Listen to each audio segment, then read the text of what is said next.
एक बार की बात है, एक जंगल में जिया और बीना नाम की दो चुड़ैलें रहा करती थी। जिया के पास सुनहरे रंग के पंख थे और बीना के पास चांदी के रंग वाले पंख थे।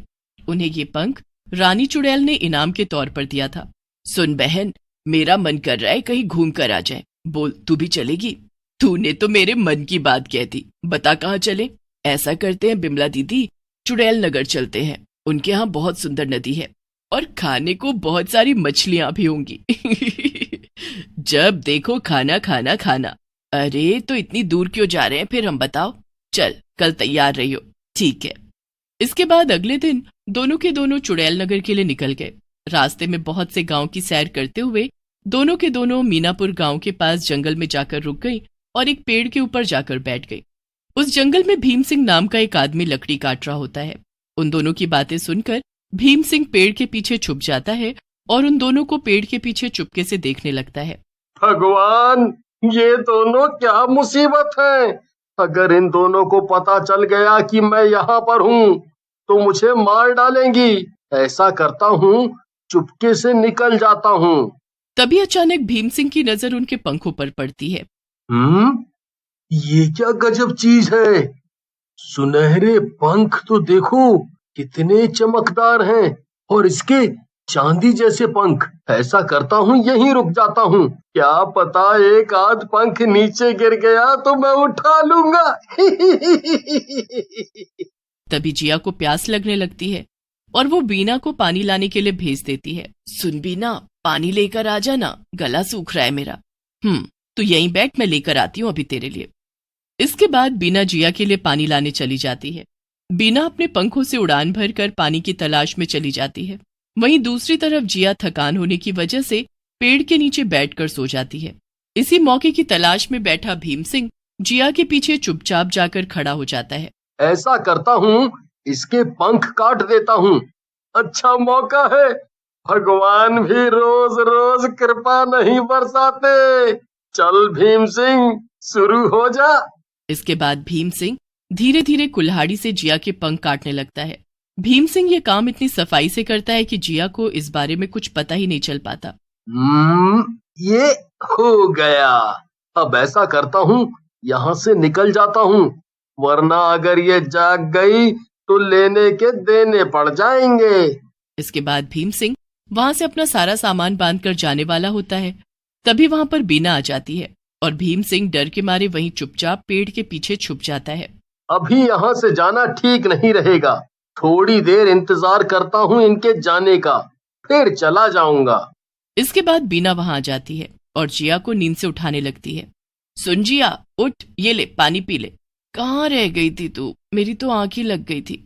ये पी ले। अरे आसपास कोई नदी नहीं थी, इसलिए दूसरे गांव से पानी लाना पड़ा। ला दे, वैसे भी बड़ी थकान महसूस हो रही है। सुन, ऐसा करते हैं आज रात यहीं रुक जाते हैं। अगर तेरी मर्जी है तो रुक जाते हैं, वैसे भी सुबह के निकले हुए हैं। इसके बाद बीना और जिया दोनों रात भर के लिए रुक गई। दूसरी तरफ भीम सिंह डर के मारे उसी पेड़ के पीछे चुपचाप खड़ा था। उसे लग रहा था कि वो दोनों जैसे ही जाएंगे वैसे ही वो वहां से भाग जाएगा, लेकिन उन दोनों के वहां रुकने की वजह से वो भी अब कहीं भी नहीं जा सकता था। अब क्या करूं? ये दोनों तो जाने का नाम ही नहीं ले रही, ऊपर से रुकने का भी फैसला कर लिया है। हे भगवान, अब मैं क्या करूं? अगर इन्हें पता चल गया कि मैंने इनके पंख काट डाले हैं तो ये मुझे खा जाएंगी। क्या करूं, क्या करूं? ऐसा करता हूँ, सोने तक का इंतजार करता हूँ।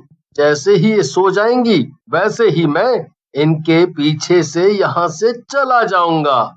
इसके बाद उन दोनों चुड़ैलों के सोने का इंतजार करते करते भीम सिंह खुद ही सो गया। थोड़ी देर बाद बीना को किसी के खर्राटे लेने की आवाज आई। इस जंगल में खर्राटे कौन ले रहा है? क्या हुआ बीना, सब ठीक है? सुन जिया, ध्यान से सुन। तुझे भी खर्राटों की आवाज आ रही है क्या? हाँ बीना, आ तो रही है, लेकिन इस घने जंगल में खर्राटों की आवाज कैसे आ सकती है? चल जाकर देखते हैं ये आवाज कहाँ से आ रही है। चल चल देखते हैं। इसके बाद जिया और बीना दोनों आसपास देखने लगती हैं। तभी बीना को पेड़ के पीछे भीम सिंह बैठा नजर आता है। सुन जिया, इधर देख, ये रहा। क्या करें, खा जाए इसे? क्या बोल रही है तू? मजाक कर रही हूँ, तुझे तो पता है ना मैं डाइट पर हूँ। आजकल वैसे भी इंसान की बॉडी में काफी फैट होता है। तू भी ना बीना। ये देख, इसके पास मेरे पंख है। तेरे पंख? ये देख। मुझे तो लगता है जब तू सो रही थी तभी उसने शायद तेरे पंख काट लिए होंगे। तू तो जानती है ना, रानी चुड़ैल को वो तो बहुत गुस्सा होंगी अगर उन्हें पता चला कि उनके दिए सुनहरे पंख किसी ने काट दिए हैं। कहीं वो इस वजह से तुझे भी श्राप ना दे दे। अब मैं क्या करूं, तू बता ना बीना, मैं क्या करूं? ऐसा करते हैं, इसे उठाते हैं और इसे बोलते हैं ये सब ठीक करने को। इसकी वजह से ही हम इस मुसीबत में फंसे हैं, अब यही सब ठीक करेगा। इसके बाद बीना जोर से चिल्लाकर भीम सिंह को उठा देती है। भीम सिंह अचानक से डर के मारे उठ जाता है। कौन है? कौन है? हम हैं, जिनके पंख तू चोरी करके छुपा हुआ था। मुझे माफ कर दो, मुझसे गलती हो गई, मुझे जाने दो। ये लो अपने पंख, मुझे नहीं चाहिए, मुझे जाने दो। तेरे ऐसे पंख देने से तुझे क्या लगता है हम तुझे जाने देंगे? तुझे हमारी मदद करनी होगी। मैं सब कुछ करूंगा, बस तुम मुझे मारना मत। मेरे छोटे छोटे बच्चे हैं, मैं मर गया तो उनका क्या होगा? हम तुम्हें नहीं मारेंगे, बस ये पंख जैसे काटे हैं वैसे जोड़ भी दो, तब हम तुम्हें जाने देंगे, वरना मैं तुम्हारा सलाद बनाकर सुबह मॉर्निंग में खा जाऊंगी, समझे? नहीं, मैं करता हूँ कुछ। पास ही में मेरा घर है, तुम दोनों वहां चलो, वहां इन्हें जोड़ने के जरूर कुछ ना कुछ सामान मिल जाएंगे।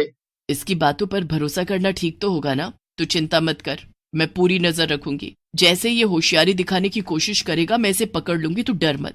इसके बाद वो तीनों भीम सिंह के घर के लिए निकल पड़े। थोड़ी देर बाद वो भीम सिंह के घर पहुंच गए। तू यहीं रुक, मैं नजर रखती हूँ इस पर। ठीक है। मिल जा, कहाँ गया? अगर सब होने से पहले नहीं मिला तो ये दोनों मेरी जान ले लेंगी। क्या हुआ जी, आप कहाँ थे अभी तक? आपको पता है मैं कब से आपका इंतजार कर रही थी। खाना लगा दूं? तुम्हें खाने की पड़ी है, यहाँ मेरी जान दांव पे लगी पड़ी है। हाय, क्या बात कर रहे हो? क्या बात है, मुझे बताइए। अरे भगवान, तुम जाके अंदर सो जाओ, और हाँ, बाहर मत आना बस। इसके बाद भीम सिंह की पत्नी वहां से चली गई। थोड़ी देर ढूंढने के बाद भीम सिंह को लकड़ी चिपकाने वाला गोंद मिल गया। वो उसे तुरंत लेकर बाहर आया। मिल गया, ये देखो, इससे लकड़ियां चिपक जाती हैं, तो पंख तो मामूली सी चीज है। आप इधर बैठो। अगर कोई चालाकी दिखाई तो तुम्हारे बीवी बच्चे सबको खा जाऊंगी, समझे? यहाँ तुमने चालाकी दिखाई और वहां वो सब मेरे पेट के अंदर, समझ गए ना? नहीं, मैं ऐसा कुछ नहीं करूंगा, कसम से। ठीक है, काम शुरू करो। इसके बाद भीम सिंह ने जिया के सारे सोने के पंख उसके शरीर से चिपका दिए। ये लो, हो गया, मैंने सारे पंख सही से चिपका दिए हैं। वैसे तो मुझे नहीं लगता ये कभी निकलेंगे, पर अगर कभी निकले तो यहाँ आ जाना, मैं दोबारा जोड़ दूंगा। बीना देख, मेरे सारे पंख जुड़ गए, अब रानी चुड़ैल मुझे कोई श्राप नहीं देगी। मुझे तो पता ही था कि सब ठीक हो जाएगा। चल जिया, यहाँ से दूर चले जाते हैं, वरना ना जाने इस बार कौन मेरे पंख काट दे। हाँ, तुमने ठीक कहा, हमें यहाँ से चले जाना चाहिए। और हाँ, आइंदा ऐसा कुछ किया ना तो देखना, तेरे इन्हीं हाथों को काट कर खा जाऊंगी, समझा? चोर कहीं का। बोल, आज के बाद करेगा चोरी? नहीं, बिल्कुल नहीं करूंगा, कसम से नहीं करूंगा। ठीक है। इसके बाद दोनों बहनें वहां से चली गईं और अपने को लेकर और भी सावधान हो गईं, ताकि अगली बार कोई दूसरा उनके इन कीमती पंखों को नुकसान न पहुंचा पाए।